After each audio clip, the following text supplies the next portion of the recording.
Was this one of the worst snooker tables I've ever played on? Absolutely. Was it the worst? Possibly not, but it was close. And join me in this video to find out why. Well, it's a pretty rainy day here in South Wales at Tenby. I'm on a little bit of a mini break in my caravan, and I've come to a campsite which has got a little bit of something extra up its sleeve for people like me and you who play snooker. So let's go and see what the dealio is. Hopefully you can hear me. It's a bit windy, but at least it's not actually raining at the moment. Well, it has pretty much rained non-stop since we got here yesterday. Never mind. There's the facility block. Apparently I have to shower responsibly, unless we use the winners. This is what we want to see. Can you see that sign there? There's a snooker room with a full-size table in. The problem is, how do we get a key for it? Right, there's the snooker room. So this was reception, but it's not open at the moment because it's not peak season. So, keys to be collected from the shop or bungalow at the bottom of the site. So let's go see if we can find this bungalow. I'm hoping that he doesn't want a deposit for the key, because I haven't got any cash other than I read on the website that it was pound coins for the lights. So that's all I've got. So hopefully he doesn't want a £10 note for a deposit for the key or something. Well, let's have a look at this map and see if we can work out which bungalow it is. So we're up in reception, where the snooker room is. We're on pitch 30, and we're going to have to work our way down the site past the swimming pool. We're going to have a look at the swimming pool. The swimming pool's actually closed. It closed last weekend, unfortunately. And then I'm guessing it's going to be in one of those bungalows. Bungalow 1. But all else fails, I'll give that number a call and we'll see what he says. So let's have a walk down the site and see what we can see. These are all seasonal pitches, so these caravans stay here all season. They basically have their own gardens and everything. So it says bungalow down there. I think I'm going to go the other way because I want to see what the pool looks like, even though it's closed. Because I do quite like this site. So, you know, maybe in future we might come back when it's open. I do want to build up a catalogue, because I've stayed on a campsite with a snooker table before, you saw last year. I do want to build up a bit of a catalogue of snooker room campsites with snooker tables. A couple of grass pitches. It's just too wet to use a grass pitch at the moment though. So this is the playing field and a couple more grassy areas. Maybe won't be able to get through here actually because it's pretty wet. You can see the puddles are pretty bad. It's not too bad. So I assume the swimming pool is in here. That's a shame.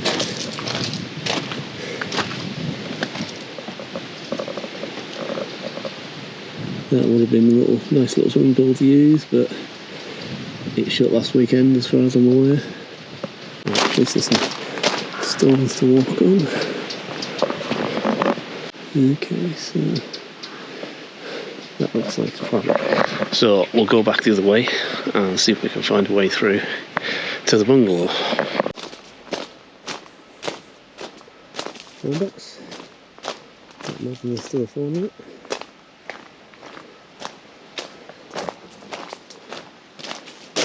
Is it this one?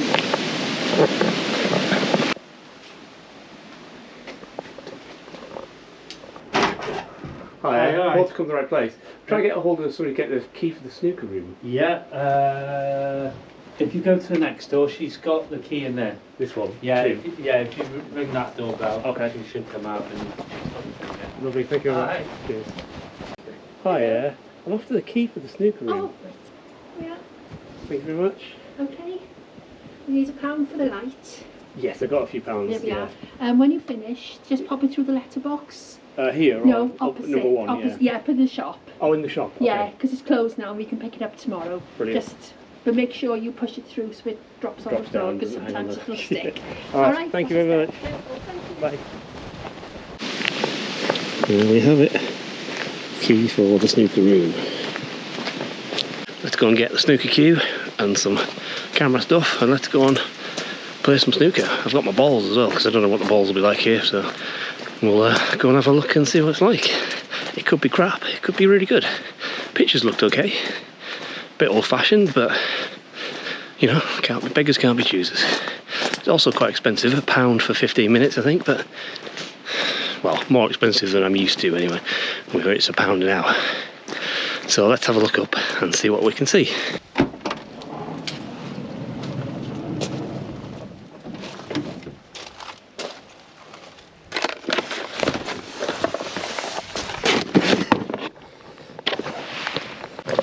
Okay, got all my stuff. Let's go find out what it's like.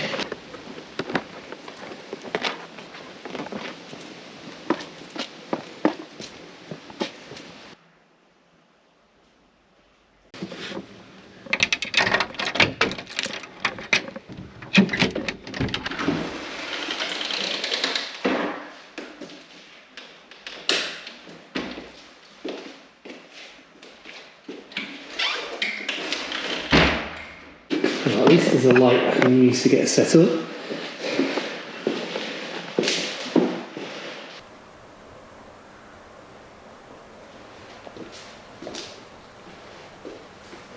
Right, let's double check that there's nothing in the pockets, because I do not want to get my balls mixed up with these pieces of crap that have been supplied. That not one red is the same shade. So yeah, nothing in those pockets to get mixed up with my balls. I think I would spot it anyway, because they are such a different shade of red, at least anyway. Yeah. I think, you know, if I'm going to do this more often, I'm going to have to start carrying a brush around, because there's no brush supplied and this table is pretty filthy, so I'm going to have to clean my ball after I've used it.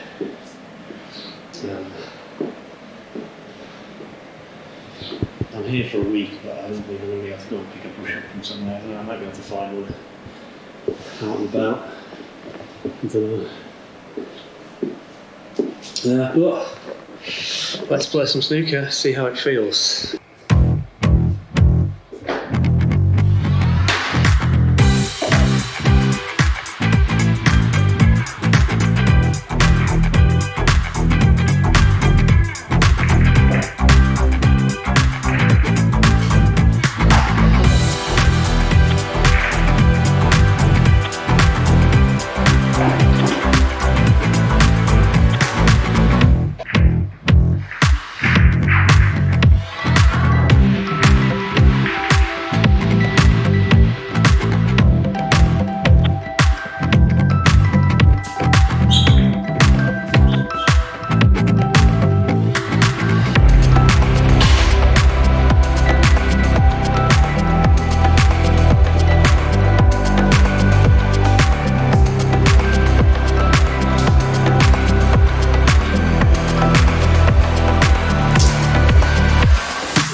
First thing I tried was one of my typical warm-up routines, which is to spread the balls, as you saw, and sort of spread them randomly around, move them away from the cushions if any land too close to the cushions, separate any that are too close together, and then try and pot them in as fewer pots as possible.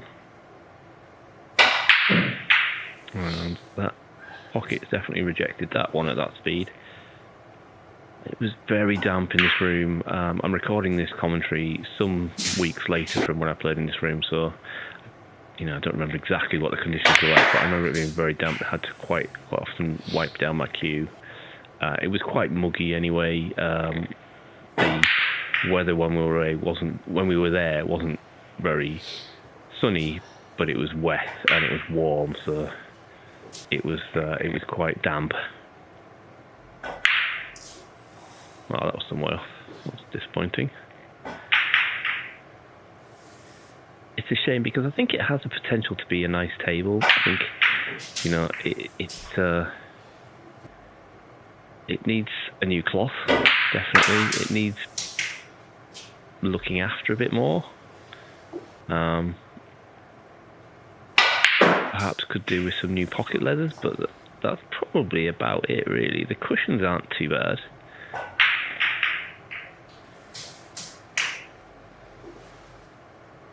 It just needs something to keep the damp out of it, like a dehumidifier or something like that. Don't know. I don't know how to look after a table. If I ever got one of my own, which is a long-term goal, then maybe I'll start to learn how to look after a table. But, oh, that was snatched at that one. You can hear some funny noises. My parrot is on my shoulder. I'm also talking quite quietly because I'm recording this quite early on a morning before work, and everybody else is still in bed apart from me and the parrot.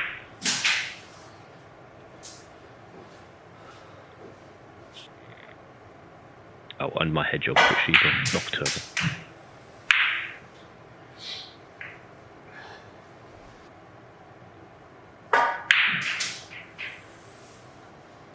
So yeah, it was quite a slow table.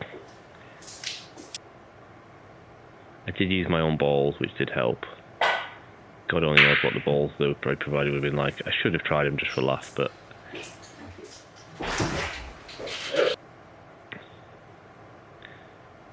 it was also quite expensive for what it was. I think that was the only problem as well. If it had been free to play on, I would not have complained, and I probably would have been there. I would have used it a lot more than I did.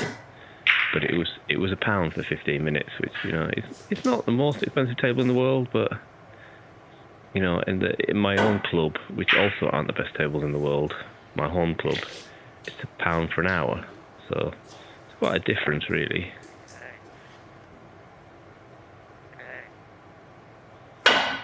I'm happy with that one.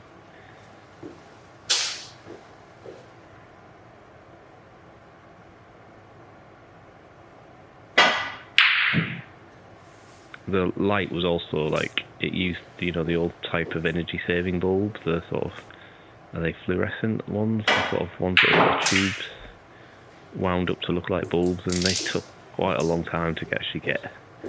If you remember those bulbs, they take quite a long time to get to sort of brightness, and yeah, when I first started playing on it, it seemed really dark.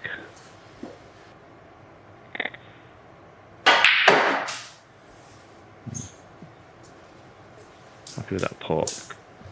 I was playing for the red into the other middle pocket, but didn't quite run far enough. That was nowhere near though.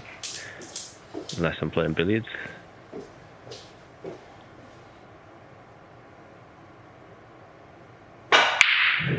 Yeah, not good. Can't play on the table for that one.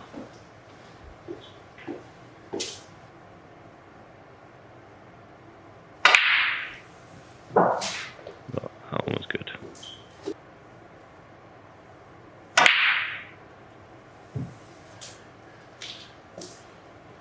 I don't think I end up clearing all these. I think I give up after a while.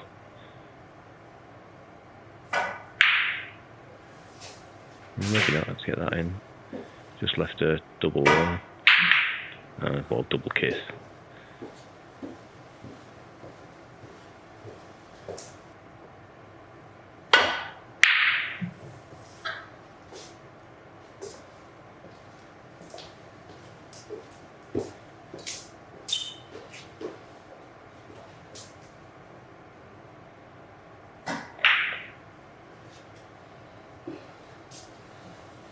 Yeah, I think I give up, yeah. So, unfortunately, after adjusting my camera, so I was using my big camera for this, and I haven't used my big camera to film snooker for ages. I tend to use just my GoPro, but I had my big camera with me because I was on holiday, so I thought I'd give it a try, and I'd forgotten how to use it. I forgot that it was basically manual focus, and I must have knocked the focus ring when I was adjusting something and knocked it slightly out of focus, so apologies for that.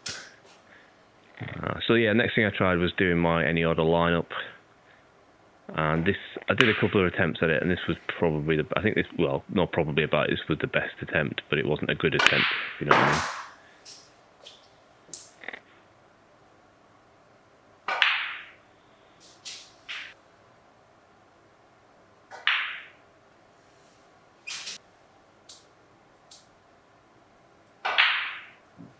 Yeah, that was pretty poor, really. See me look at the camera there. And then next thing I tried, I've been doing this routine a bit more recently. Maybe hasn't appeared much on vlogs, so I'm not sure exactly. I'm not having much success with it, but basically what I'm doing is I'm just splitting the reds up before putting the colours on the spots, then moving any awkward reds back into the middle of the table, or off the cushions at least, maybe 6 inches off the cushion, and then putting the colours on their spots, and basically just trying to get as high a break as possible whilst clearing the tables. And the sort of rules I play to is if I miss a pot, I've got ball in hand on the white, and if I miss a pot on a colour, it goes back on its spot. The colours only go off their spots if they get moved in sort of normal play. Although I do sometimes, if I've moved them in like during a break and then the break finishes, I will sometimes put them back on their spots, but the rules are fairly free form. You see there, I just moved that a bit further away just because I didn't want the awkward queuing.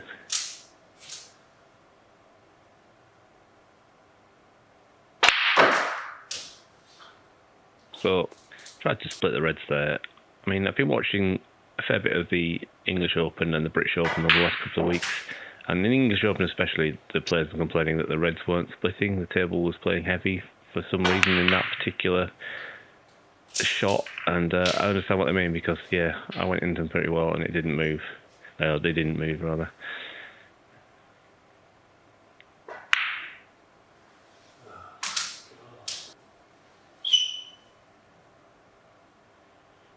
Anyway, I'm going to put some music on and let's watch this play out.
Table lights are still on. Didn't even use my allotted time, but it's just not fun to play on.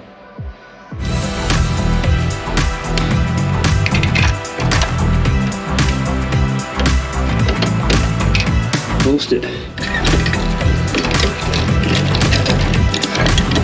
So yeah, I'm glad I got some snooker in this week, but I'm not going to be in a hurry to play again. I think unless the rain persists for the next 4 days that we're here, I think I'll probably give it a miss. But we'll see, you never know. Anyway, back to the old caravan and see if my wife is doing. Then we're supposed to be having a barbecue tonight, but I don't think so in this weather. Might be an indoor barbecue. But I'm going to get on with my holiday, and I'll see you next week for hopefully another video. Not sure what that's going to be because I don't know what I'm doing, but stay tuned because there is some stuff coming up on this channel. You know, we start our Shrewsbury Snooker League journey in a couple of weeks, and I'm hoping to be able to film all our home games, but also maybe live stream, because one thing that's changed recently is my club has got a new internet, and I actually get good signal on the only table I could realistically stream on, so that might be something that we look at. Anyway, join me again, have a good one, rope out.